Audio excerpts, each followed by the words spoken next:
Hi, everyone. This is Pastor Alan Hathaway. I'm glad you joined me for this particular message. I want to talk to you about an offense in defense. And I'll be looking at actually Psalm 3:3, but also other verses I'll be referencing are Ephesians chapter 6, verse 15, Hebrews chapter 11, verses 1 and 2, and 1 John chapter 5, verses 4 and 5. I thought about how important shields were in ancient warfare, and they still are important. If you go to a major city and there's a riot, you will see that the police force will have shields to defend themselves and and hopefully stop the rioting. But shields were very important in the ancient world because they were not only a defensive piece of armament, but they became an offensive piece of armament. The Romans were very skilled at using their shields. However, when the Roman Empire dissolved in the mid 400s, it left much of Britain and Ireland really in a sense of small war bands and raiders that controlled the countryside. The Saxons would bring with them in the early part of the 500s the Saxon shield. It would be a brand new change in the way in which warfare was conducted for the next almost 500 years. It would change everything. Armies would be a lot smaller.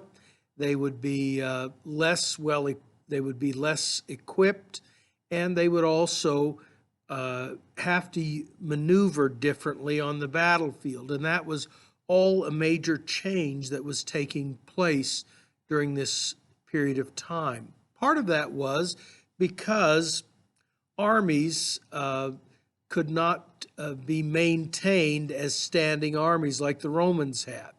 And they could not be as well trained, they could not be as well equipped. And those things all changed the dynamics. Sometimes the world around us changes. It changes in many ways that we don't anticipate.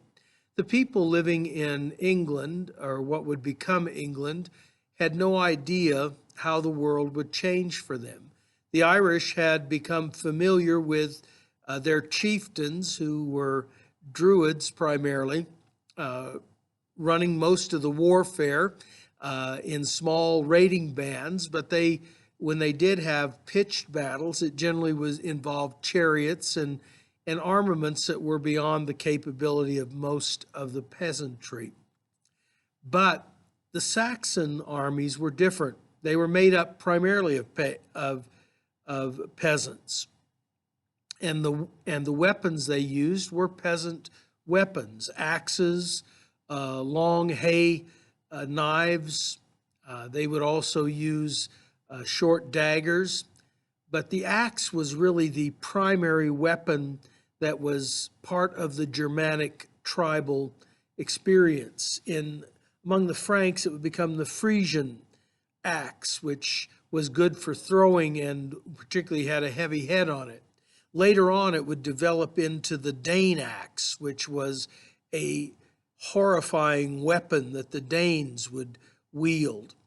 But for the Saxons, the bearded axe would become the characteristic axe of warfare.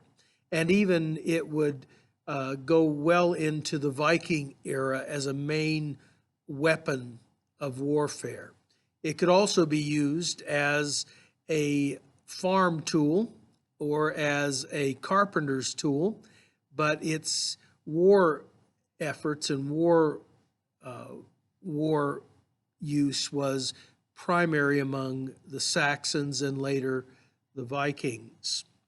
Its characteristic was it had a long hooked blade that came down, and it was used to grab hold of shields and pull them away and expose the unarmored warrior to weapons, bladed weapons that could kill him easily.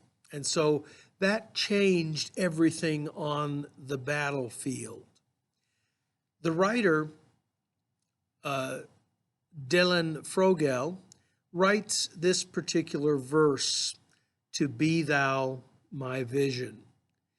Be thou my battle shield, sword for the fight. Be thou my dignity, thou my delight. Thou my soul's shelter, thou my high tower. Raise me heavenward, O power of my power. In Psalm 3, verse 3, we run into David at a very critical point in his life. He is running from his son Absalom.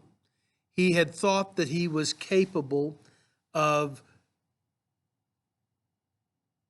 being everything that was needed, and suddenly his world fell apart. It fell apart because of David's personal failures, but it also fell apart because David was not able to hold the kingdom together. There were deep fractures in the kingdom of Israel, and so Absalom exploited those, and David ended up fleeing from his own son. He writes in Psalm 3, verse 3, "But you, O Lord, are a shield about me, my glory, and the lifter of my head." It is interesting that David doesn't say, "You are my sword, you are my strength in the battle." At this point, when he is at the lowest point, when he is running from Absalom, trying desperately to find a place where he can be safe and rebuild his army and rebuild his kingdom, he cries out to God and says, "But you, O Lord, are a shield about me." You are the shield that protects and strengthens me. The Apostle Paul, in Ephesians chapter 6, verse 16, would identify the shield of faith as being critical to our armor as Christians. The Saxon shield was interesting in that it changed the shield size and direction. Shields in the Roman world were generally square. They could be oval in shape, but they were generally square. They were very tall and very well built. They often were covered with leather that could be wetted and could protect the person from fiery arrows that would be shot at them. But the purpose of the shield was to be a bulwark and a strength. And the Roman soldier had the opportunity day in and day out to practice with that shield and learn to use it and maneuver it on the battlefield in ways that were absolutely stunning. The Roman soldier was a master of the battlefield. But after 450, that ended in most of Europe. And instead there arose the Saxon battle shield. It was designed to be primarily disposable, and that may surprise us, but it was made out of fairly inexpensive woods and was generally no larger than about 24 inches. Some were larger, but in most cases it was about 24 inches in diameter. It was made round for a particular reason. When an bearded axe would be driven over the top of it and they would try and use it to pull down, it was rounded, and because it was round, the axe would literally slide off the edge.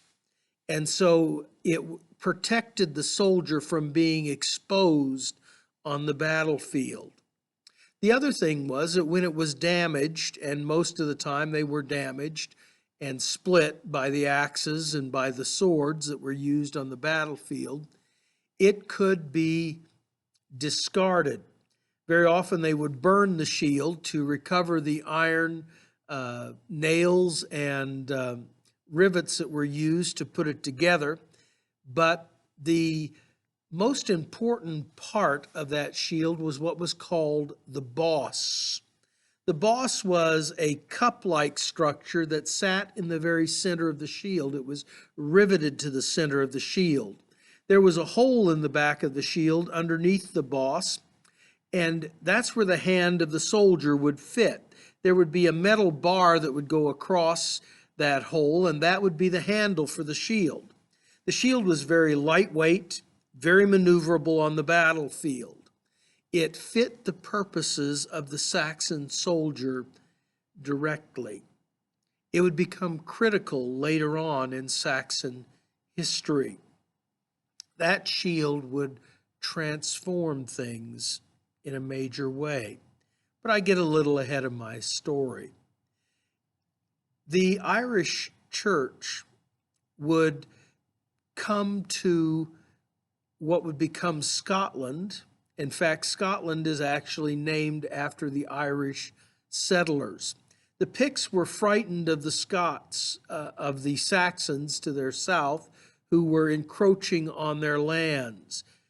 Scotland originally was Pictland, but the Picts were unable to keep the Scots from invading, so they invited the Irish noblemen and Irish settlers from Ireland to come over and settle in Pictland.